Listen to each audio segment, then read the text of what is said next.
बिस्मिल्लाहिर्रहमानिर्रहीम। अस्सलाम वालेकुम।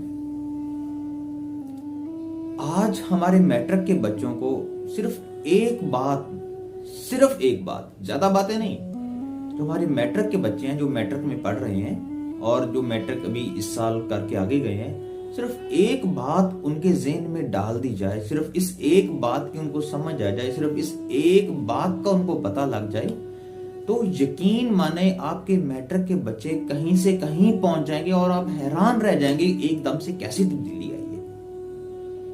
अब तब्दीली बेसिकली हमने उनमें लानी कैसे है हजूर? तब्दीली इंसान के अंदर होती है, इनकलाब इंसान के अंदर से शुरू होता है, तब्दीली इंसान के अंदर से आती है, रेवोल्यूशंस आपके अंदर होते हैं, बाहर कोई तब्दीली नहीं होती। जो तब्दीली आपके अंदर होती है वही बाहर रोनुमा होती है।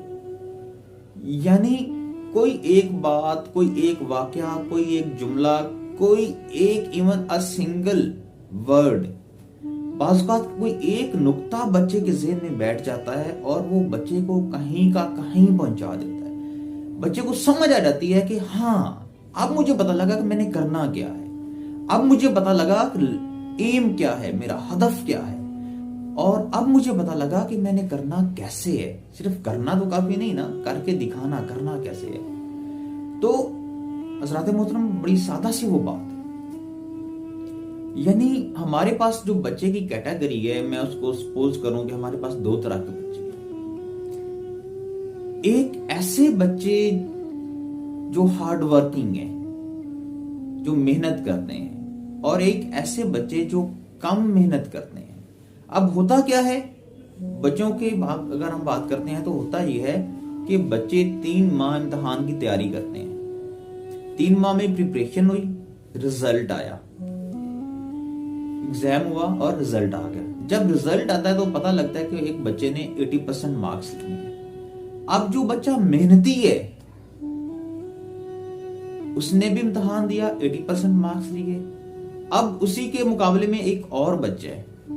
अब उस बच्चे का क्या है कि उस बच्चे के पास आईक्यू लेवल बहुत आला है, यानी जहानत है, गॉड गिफ्टेड चीज है, उसके पास जहानत है। अब उसको जहानत, उसके आईक्यू लेवल ने उसके नंबर बढ़ाए, उसको जहानत मिली, गॉड गिफ्टेड थी। फिर उसको अल्लाह पाक ने एक अच्छी मेमोरी दी, वो जो भी याद करता उसको अच्छे से याद हो जाता। फिर उसको पेपर अटेम्प्ट करने का तरीका, उसको कोचिंग अच्छी मिल गई, उसको टीचर्स अच्छे मिल गए, यानी ये सारी चीजें, एक पूरा प्लेटफॉर्म उसको अच्छा मिल गया और उसने बहुत कम मेहनत से, बहुत थोड़ी मेहनत से 80% मार्क्स ले लिए। अब आते हैं दूसरी तरफ, जो हम उस बच्चे को बी का नाम देते हैं। सपोज के जो दूसरा बच्चा है उसके पास ये सारी चीजों का फुकदान है, ये है ही नहीं, लेकिन उसके पास एक पावर है, एक ही ताकत है, और वो ताकत है पावर ऑफ हार्ड वर्क। अब ये सबसे बड़ी ताकत है, मेहनत से बड़ी कोई ताकत है ही नहीं। यानी अगर हम कुरान पाक का मुतालिया करें या अहादीस मुबारका या सुन्नत नबी का हम मुतालिया करें तो हमें ये पता लग जाता है कि इंसान जिस कदर मेहनत करता है, इंसान उसी कदर उसका फल पाता है। यानी ये अल्लाह का वादा है कि जो मेहनत करता है अब बिल आखिर उसको वो उसका फल मिल जाता है, उसका नतीजा बिल आखिर मिलना होता है। अब मेहनती जो स्टूडेंट था उसने क्या किया, उसने दिन रात एफर्ट करके, दिन रात मेहनत करके प्रिपरेशन की, और एट द एंड नंबर्स भी उसके भी आ गए 80%। अब दोनों के 80% मार्क्स आए हुए हैं, ये भी 80% पे खड़ा है, वो भी 80% पे खड़ा है। अब जो मेहनती बच्चा था उसके साथ क्या हुआ, वो कहीं बैकवर्ड एरिया का था, उसको अच्छी कोचिंग नहीं मिली, अच्छे सोर्सेज नहीं मिले, अच्छे स्कूल्स नहीं मिले, लेकिन उसके बावजूद उसकी मेहनत ने उसको 80% पे पहुंचा दिया। अब जब रिजल्ट आ गया, रिजल्ट आते ही दोनों बच्चे अपनी अपनी जगह पे अलग अलग इमोशंस लेके खड़े हैं। जिसने बहुत थोड़ी मेहनत की थी अपने आईक्यू लेवल की बुनियाद पर, अपने आईक्यू की वजह से, जिसने 80% मार्क्स लिए थे, अब उस बच्चे की अगर हम बात करें तो वो बच्चा घर वालों से कह रहे हैं, देखें आप हर वक्त मेरी ऐसी कान खींचते रहते हैं, मेरी क्लास करते रहते हैं, देखें मैंने बहुत थोड़ी सी मेहनत की और मैंने 80% मार्क्स ले लिए। अब बरक्स इसके जो दूसरी तरफ दूसरा बच्चा है जो हार्ड वर्किंग स्टूडेंट है, वो रो रहा है, वो परेशान है कि मैंने बहुत ज्यादा मेहनत की, मैंने तो मेहनत की इंतहा कर दी, मैंने 24 घंटे लगाने की कोशिश की, मैक्सिमम टाइम दिया स्टडीज को, और मेरे सिर्फ 80% मार्क्स। मैं तो एक्सपेक्ट कर रहा था कि मैं बोर्ड में टॉप करूंगा, मुझे गोल्ड मेडल मिलेगा, ये होगा फलां होगा, यानी उसकी एक्सपेक्टेशन जरा मुख्तलिफ थी क्योंकि उसकी मेहनत ज्यादा थी। अब उसने जितनी बज़ाहिर मेहनत की उसको उतना उसका फल मिल गया। उसके पास आईक्यू नहीं था, अच्छी पेपर अटेम्प्ट नहीं थी, उसको पेपर अटेम्प्ट करने का पूरा तरीका नहीं था, अच्छी कोचिंग नहीं मिली, लेकिन उसके बावजूद उसने उस ब्रिलियंट बच्चे के इक्वल मार्क्स ले लिए। सबसे पहला काम तो ये करें कि आपको जो कुछ अल्लाह पाक ने अता कर दिया, एक तो उस पर राजी होना सीखें, उस पर राजी हो जाएं, खुश हो जाएं, अल्हम्दुलिल्लाह। जो अल्लाह पाक ने दिया उस पर अल्हम्दुलिल्लाह। उसकी वजह पता क्या है? अब जो बच्चा मेहनत कर रहा है उसके पास इखलाक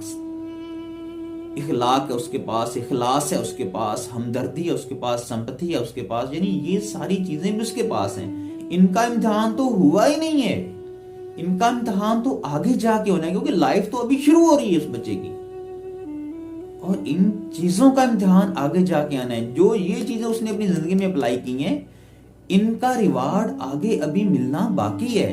यानी अगर आप देख लेना कि जो आइसबर्ग होता है, आइसबर्ग एक बर्फ का तोता समंदर में तैर रहा होता है, उसका थोड़ा सा हिस्सा समंदर के बाहर नजर आता है। वो थोड़ा सा हिस्सा कितना है? वो थोड़ा सा हिस्सा कह लें कि उसका 10% है। उसका 10% नजर आ रहा है, उसका 90% समंदर के अंदर हिडन है। यानी ये जो 80% आपके मार्क्स आए मेरे बेटे, ये आपकी मेहनत का 10% अभी आपको मिला है। एक तो ये बात ज़हन में रख लें, बल्कि इसको अपने अकीदे का हिस्सा बना लें, और ये हमारा अकीदा है भी कि अल्लाह पाक आपकी मेहनत का जो सिला होता है वो कभी भी नहीं रखते। आपको अब नहीं मिला तो आगे आपको उस वक्त मिलेगा जब आपको उसकी अशद जरूरत होगी, तब आपको मिल जाएगा।